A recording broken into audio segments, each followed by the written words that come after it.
그래서 오늘 이 본문의 말씀을 가지고 은혜 위에 은혜라는 제목으로 말씀을 전하려고 합니다. 우리가 지금 매일 성경을 통해서 출애굽기를 묵상하고 있습니다. 그리고 어느덧 끝나가고 있습니다. 지금쯤 우리 출애굽기를 묵상하신 분들은 좀 많은 고민이 계실 겁니다.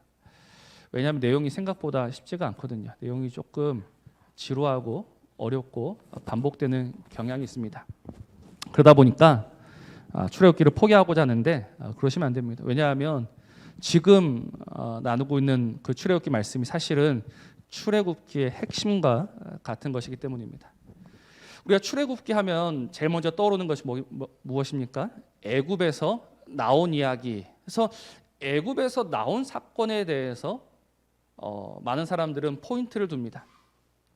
그러나 출애굽기를 보면요, 애굽에서 나온 사건은 중요한 사건이고 큰 사건이지만 그러나 그것이 출애굽기의 목적은 아닙니다. 출애굽기의 목적은요, 그보다 더 큰 겁니다. 그게 무엇이겠습니까? 하나님이 그들과 함께 하신다는 겁니다. 출애굽기는 우리에게 무엇을 보여주느냐? 하나님이 이스라엘과 함께 하신다. 무엇을 통해서 알 수 있을까요? 하나님이 그들에게 지으라고 명하신 성막입니다. 그래서 그 하나님의 집에 관한 말씀이 생각보다 길게 이어집니다. 왜냐하면 하나님이 그들 가운데 거하시는 사건은 그만큼 중요하고 위대한 사건이기 때문입니다.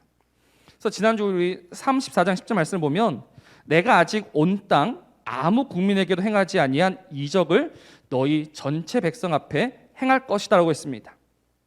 내가 아직 온 땅 어느 백성에게도 보여주지 아니한 이적, 내가 이제 이 이적을 너희 가운데 행할 것이다. 그 이적이 무엇일까요? 하늘에 별이 떨어지고 지구가 흔들거리고 그런 것이 아닙니다.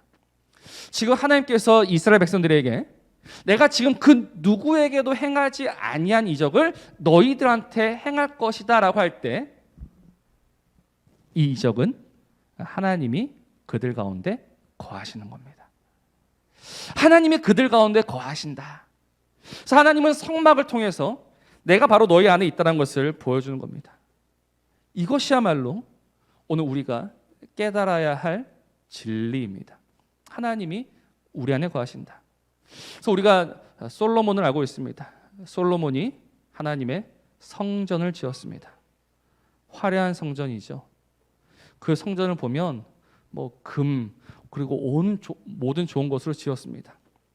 그런데 그 솔로몬이 뭐라고 고백합니까? 우리 열왕기상 우리 8장 27절 말씀입니다. 솔로몬이 이렇게 이야기합니다. 뭐라고 이야기합니까? 하나님이 참으로 땅에 거하시리이까 하늘과 하늘들의 하늘이라도 주를 용납하지 못하겠거든 하물며 내가 건축한 이 성전이오리이까.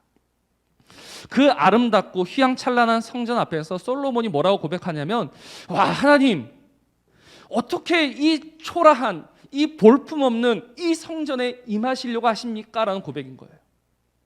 우리가 봤을 때는 그 성전이 너무 크고 너무 화려해서 그래, 이 정도면 하나님의 집으로 손색 없을 거다라고 하지만, 그러나 하나님을 아는 솔로몬은 그렇지 않습니다. 어찌 하나님이 이 성전에 거하실 수 있겠습니까? 라고 그같이 엎드려 고백하는 겁니다. 그만큼 하나님이 우리 안에 거하시고 우리와 함께 하신다는 것은요, 정말 대단한 일입니다. 그러니 하나님이신 예수님이 사람의 몸을 입고 이 땅에 오시어 친히 우리와 함께 하신다는 것은요, 있을 수 없는 일이죠. 우리는 그냥 그럴 수도 있겠다라고 생각하지만 그 하나님이 친히 사람의 몸을 입고 우리에게 오신 것은요, 놀라운 일입니다. 그래서 오늘 성경은 무엇이라고 합니까? 은혜 위에 은혜다라고 말하고 있습니다. 오늘 16절 분명 그렇게 이야기하고 있죠. 우리가 다 그의 충만해서 받으니 은혜 위에 은혜다. 오늘 설교의 제목이기도 합니다. 은혜 위에 은혜다. 이 은혜 위에 은혜라는 것이 무엇을 의미할까요? 오늘 두 가지로 이것을 이야기하고자 하는데 잘 들으시길 바랍니다. 은혜 위에 은혜다라는 것은요, 먼저 지금 그 하나님이 사람의 몸을 입고 이 땅에 오시어 우리와 함께 하심으로 말미암아 가능하게 된 은혜는 옛 은혜와 다르다라는 겁니다. 이전 은혜와 다르다라는 겁니다. 여기서 위에라는 말은 사실은 대신에라는 뜻이 훨씬 더 강합니다. 그래서 1장 16절을 정확히 번역하면요, 은혜 대신 은혜다라고 우리가 이해합니다. 그럼 은혜 대신 은혜다라는 말은 또 무슨 말입니까? 너무 말이 어렵습니다. 우리 바로 뒤에 17절을 보면 됩니다. 17절 이렇게 말씀하고 있죠. 율법은 모세로 말미암아 주어진 것이요 은혜와 진리는 예수 그리스도로 말미암아 온 것이다라는 겁니다. 이게 은혜 대신 은혜입니다. 이 17절 말씀을 언뜻 보면 율법은 좀 좋지 않은 것처럼 보입니다. 율법은 뭔가 좀 부족해 보입니다. 그러나 그렇지 않습니다. 왜냐하면 율법은 누가 주신 겁니까? 오늘 모세로 말미암아 주어졌다라고 하지만 율법은 모세가 준 것이 아니죠. 하나님이 모세를 통해서 주신 것이죠. 그 율법은 하나님이 주신 것입니다. 하나님이 주신 그 율법이 어찌 나쁘다라고 할 수 있겠습니까? 율법은 좋은 것이요 율법은 선한 것입니다. 다만 문제가 무엇이냐면 하나님이 우리에게 율법을 주셨지만 우리에게는 무엇이 없다? 율법을 지킬 만한 힘과 능력이 없다라는 사실입니다. 그러니까 율법이 나쁜 것이 아니고 우리의 무능이 문제인 것이죠. 사람들은 율법은 안 좋은 거라고 하지만 결코 그렇지 않습니다. 로마서 7장 10절 말씀을 보면요, 생명에 이르게 할 계명이라고 했습니다. 생명에 이르게 할 그 계명이 무엇이냐? 바로 율법인 것입니다. 그래서 이 땅에 오신 주님이 하신 말씀이 무엇입니까? 내가 율법을 폐하러 온 것이 아니요 내가 율법을 이루러 왔다라고 이야기하시죠. 그리고 마태복음 5장 18절 한번 보시 바랍니다. 마태 5장 18절 주님의 말씀입니다. 진실로 너에게 이르노니 천지가 없어지기 전에는 율법의 1.1획도 결코 없어지지 아니하고 다 이루리라. 그러니 율법은 좋은 것입니다. 그런데 우리는 그 율법을 지킬 수가 없습니다. 그래서 생명에 이르게 할 그 계명이 우리에게는 사망이 되었습니다. 그러니 이 문제를 우리가 어떻게 해결합니까? 우리는 해결할 수가 없죠. 우리는 율법을 지킬 수도 없고 율법을 이룰 수도 없습니다. 그래서 하나님이신 그분이 친히 우리에게 오신 겁니다. 오시어 무엇을 하시는가? 그 율법을 다 이루시는 겁니다. 어디에서 율법을 이루십니까? 십자가에서 이루셨죠. 그래서 주님이 십자가에서 하신 말씀이 무엇입니까? 다 이루었다라고 하신 겁니다. 주님이 다 이루심으로 말미암아 무엇이 가능하게 되었습니까? 율법이 주는 생명이 우리의 것이 되었다는 것입니다. 그러므로 말미암아 지금 이 은혜 대신의 은혜라는 것은요, 잘 생각해 보십시오.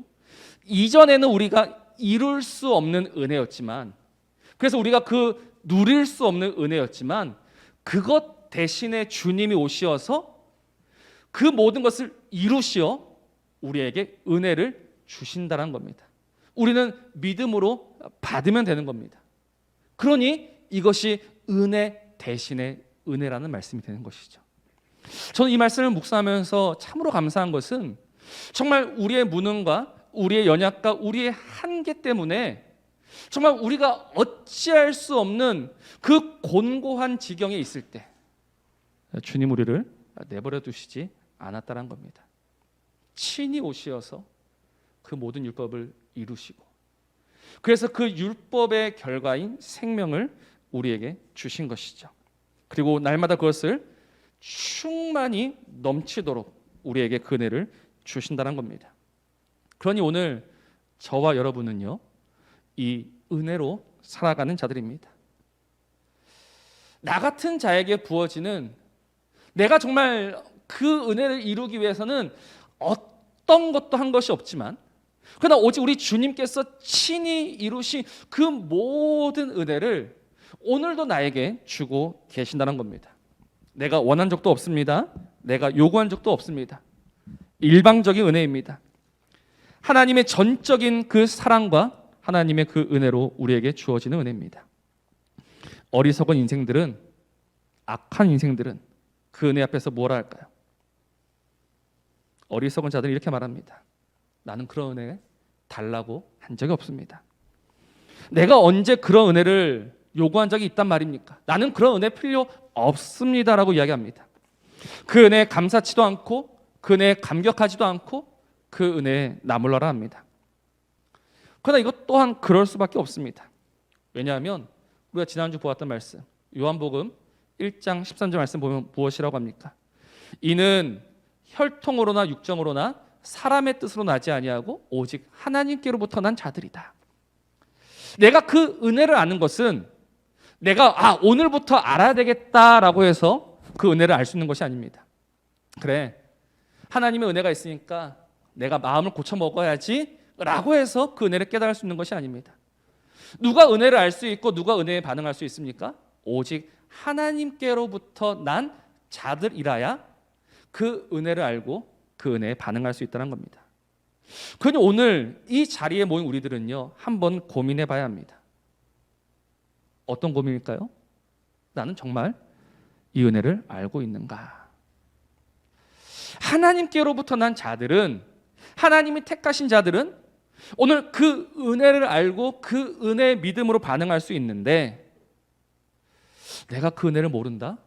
내가 그 은혜에 반응함이 없다? 이거는요, 심각한 겁니다. 무서운 겁니다. 두려운 겁니다.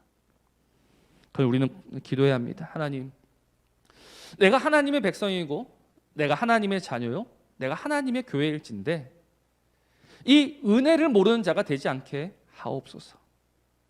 정말 그 은혜 앞에 완악한 심령으로 나아가지 않게 하여 주옵소서. 정말 그 은혜 앞에 온전히 무릎 꿇는 인생이 되게 하여 주옵소서라고 우리는 날마다 기도하고 기도해야 하는 겁니다. 우리가 출애굽기를 보면서 이스라엘 백성들이 얼마나 어리석고 악한 백성인지를 봅니다. 하나님 말씀하셨죠. 이들은 목이 곧은 백성이다. 그들은 얼마나 목이 곧습니까? 목이 곧다라는 것은요, 하나님의 은혜 앞에 머리를 숙이지 않는다는 겁니다. 하나님의 은혜 앞에. 하나님이 그들에게 얼마나 큰 은혜를 베푸셨습니까? 하나님이 그들을 건져주셨죠. 하나님이 그들을 먹여주셨죠. 하나님이 그들을 인도해 주셨죠. 심지어 하나님이 그들과 함께 하셨죠. 그러나 그럼에도 불구하고 그 목이 곧은 백성들은 금송아지를 만들어서 하나님을 진노케 하는 백성입니다. 그러니 그들이 광야에서 엎드러질 수밖에 없는 겁니다. 사랑하는 성도 여러분, 우리는 오늘 심각하게 진지하게 반응해야 합니다. 나는 얼마나 그 하나님의 은혜를 알고 있는가? 오늘 우리 주께서 친히 이 땅에 오시어 그 모든 것을 이루신, 그래서 그 은혜 대신에, 우리가 이룰 수 없는 은혜 대신에 우리 주가 친히 이루신 그 은혜를 날마다 우리에게 주고 계시는데 나는 얼마나 그 은혜에 감격하며 감사하고 있는가? 정말 이 은혜를 모르는 어리석은 자들 아니기를 바랍니다. 오직 이 은혜를 알고 이 은혜에 감격하며 날마다 그 은혜를 인하여서 살아가는 주의 백성들 되시기를 주님의 이름으로 축복합니다. 그래야지만 우리가 무엇을 누릴 수 있는가? 끊임없이 이어지는 은혜를 누릴 수 있습니다. 이것이 은혜 위에 은혜 두 번째 의미입니다. 은혜 위에 은혜란 것은 무엇인가? 은혜 대신의 은혜라고 했죠. 그러니 지금 우리가 받은 것이 있으면 거기에서 계속해서 더해지고 부어지는 은혜가 있다라는 의미입니다. 16절 말씀을 다시 한번 보십시오. 이렇게 말씀하죠. 우리가 다 그의 충만한 데서 받으니 은혜 위에 은혜다라고 합니다. 이 은혜 위에 은혜는 어디로부터 말미암습니까? 그의 충만으로부터 말미암습니다. 우리 주님의 그 충만함, 우리 주님의 다함이 없는, 우리 주님의 그 마름이 없는 그 은혜, 차고 흐르는 은혜가 은혜 위에 은혜입니다. 그럼 우리의 삶은요, 언제나 이 끊임없이 이어지고 흘러 넘치는 은혜에 바다에 잠겨 있다라는 겁니다. 우리가 오늘 이것을 알아야 합니다. 그럼 한번 보십시오. 오늘 우리가 살면서 어떤 느낌을 가집니까? 우리가 살면서 가지는 느낌은요, 어렵다, 힘들다입니다. 어렵고 힘들다 보니 어떤 생각이 우리의 머릿속에 듭니까? 더 이상 주님의 은혜가 없구나. 주님의 은혜가 이제는 없구나. 내가 주님의 은혜에서 끊어진 것은 아닌가? 왜? 너무 힘드니까요. 너무 아프니까요. 그러나 내 느낌과 진리를 혼동하시면 안 됩니다. 내 느낌은 내가 너무 아파서 끊어진 것처럼 보이나, 그러나 진리는 무엇입니까? 오늘 이 말씀처럼 하나님의 은혜는 끊어지지 않는다는 겁니다. 하나님의 은혜는 끊어지는 법이 없다는 겁니다. 나 홀로 있는 것 같은 그 순간이지만 그러나 그때에도 무엇이 있다? 하나님의 은혜가 있다는 겁니다. 선지자 가운데 엘리야를 아실 겁니다. 선지자 하면 엘리야죠. 왜냐하면 그는 죽지 않고 하늘에 올라가지 않았습니까? 그냥 가장 위대한 선지자입니다.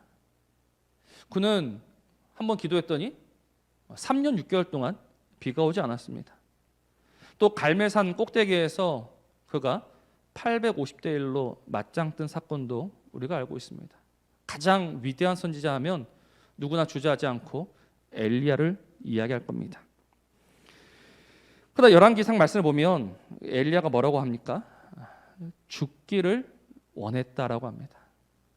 로뎀 나무 아래 앉아서 하나님, 이제 내가 살아서 뭐 하겠습니까? 이제 내 생명을 좀 거둬 주십시오라고 했던 사람이 누구다? 엘리야란 겁니다. 너무 다른 모습이지 않습니까? 기도의 사람이고 능력의 사람이고 정말 하늘에서 불을 떨어뜨리는 그 사람이 지금 하나님 앞에 앉아서 차라리 내 생명을 거둬 주십시오라고 이야기합니다. 그가 왜 이렇게 이야기했을까요? 그가 그렇게 열심히 하나님을 위했음에도 불구하고 아합은 여전히 아합으로 남아있고 이세벨은 여전히 이세벨로 남아있고, 안 되는구나. 이제 내가 포기해야 되겠구나. 하나님의 은혜도 이제는 더 이상 소용이 없구나. 그래서 주저앉아가지고 하나님, 내 생명을 취해 주십시오라고 이야기했던 겁니다. 그러나 그때 하나님이 엘리야에게 주신 응답이 무엇입니까? 이제 정말 나 혼자 남아서 이제는 더 이상 소망도 없고 더 이상 아무 희망도 없고 나는 이제 살기 싫습니다라고 할 때 하나님이 엘리야에게 하신 말씀이 뭐죠? 바알에게 무릎 꿇지 아니한 7,000명이 남아 있다라는 놀라운 사실입니다. 엘리야는 혼자인 줄 알았습니다. 엘리야는 포기했습니다. 하나님, 바뀌는 것은 없습니다. 그때 하나님께서 하신 말씀, 그렇지 않다. 나는 여전히 하나님이고 나는 여전히 은혜의 하나님이고 네가 알지 못하지만, 네가 보지 못하지만 아직도 바알에게 무릎 꿇지 아니한 7천이나 남아 있다라고 하나님께서 말씀하시는 겁니다. 사랑하는 성도 여러분, 오늘 우리가 알아야 하는 것이 이겁니다. 정말 하나님의 은혜가 말라버린 것 같고 끊어진 것 같지만 하나님의 은혜는요, 마르는 법이 없고 끊어지는 법이 없습니다. 언제나 그 하나님의 은혜의 물줄기는요, 흐르고 또 흐르고 있다는 겁니다. 구약과 신약 사이에 몇 년 사이에 갭이 있습니까? 약 450년의 갭이 있습니다. 450년 상당히 긴 시간입니다. 그래서 450년 동안 하나님이 침묵하셨습니다. 45년도 아니고 450년을 침묵하셨습니다. 사람들은 포기할 만하겠죠. 이제는 끝났다. 그러나 그 450년 동안 하나님의 은혜가 끊어졌느냐? 그렇지 않습니다. 우리가 보이지 않는 곳에서, 우리가 알지 못하는 곳에서 하나님은 하나님의 일을 계획하고 계셨고 때가 되니 그 아들을 보내시어 오늘 이 다음이 없는 은혜를 우리에게 이어주고 계셨다는 겁니다. 그러니 사랑하는 성도 여러분, 오늘 이 다음이 없는, 이 끊어지지 아니하는 하나님의 은혜가 있음을 우리는 믿음으로 고백해야 합니다. 분명 우리의 삶은 버겁습니다. 우리의 삶은 너무나 힘들고 너무 지쳐서 이제는 모든 것을 그만두고 싶지만, 그러나 내가 알지 못하는 때, 내가 깨닫지 못한 때 하나님의 은혜의 물줄기는요 여전히 흐르고 흘러서 우리를 그 은혜의 강가로 인도하고 있다는 사실입니다. 히브리서 4장 15절 말씀입니다. 이렇게 이야기합니다. 우리에게 있는 대제사장은 우리의 연약함을 동정하지 못하실 이가 아니요 모든 일에 우리와 똑같이 시험을 받으신 이로되 죄는 없으시니라. 누구십니까? 우리 예수님이십니다. 한번 보십시오. 우리에게 있는 대제사장은 우리의 연약함을 동정하지 못하실 이가 아니다. 그럼 우리의 연약함을 동정하신다는 것이죠. 그리고 모든 일에 우리와 똑같이 시험을 받으셨다. 그래서 똑같이 시험을 받으셨다라는 의미가 무엇일까요? 그래서 주님이 받으신 시험 가운데 가장 큰 시험은요 십자가 시험입니다. 근데 왜 그 십자가 시험이 가장 큰 시험일까요? 우리는 주님이 십자가에서 당하신 고통과 고난을 생각합니다. 그러나 주님이 십자가에서 당하신 고난은 육체적 고난이 아닙니다. 우리 주님이 십자가에서 당하신 가장 큰 고난이 무엇일까요? 바로 하나님에게서 끊어지는 것입니다. 그래서 주님이 십자가에서 이렇게 외치십니다. 엘리 엘리 라마 사박다니. 나의 하나님 어찌하여 나를 버리십니까? 그래서 주님이 정말 당할 수 없었던 고난은 하나님에게서 끊어지는 고난입니다. 하나님에게서 끊어지는 것이 무엇인지를 아십니다. 그러니 그 마음으로 누구를 위로하신다? 우리를 위로하신다는 겁니다. 그냥 덩그러니 홀로 내던져진 인생 가운데 오셔서 아니다. 내가 여전히 너와 함께 한다라고 오늘도 우리를 위로하시며 우리에게 말씀하시는 것이죠. 그래서 요한복음 14장 말씀 보면 내가 너희를 고아처럼 버려두지 아니하겠다라고 하십니다. 마태복음 28장 말씀을 보면 내가 세상 끝날까지 너희와 함께 하겠다.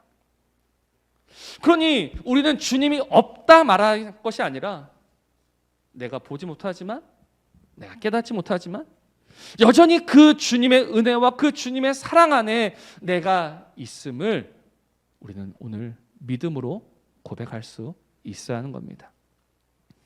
어리석은 인생들은 그 주님을 모릅니다. 그 주님을 몰라서 그 주님이 없다 합니다. 그 주님은 없다 하니 그 주님의 은혜를 누릴 수 없습니다.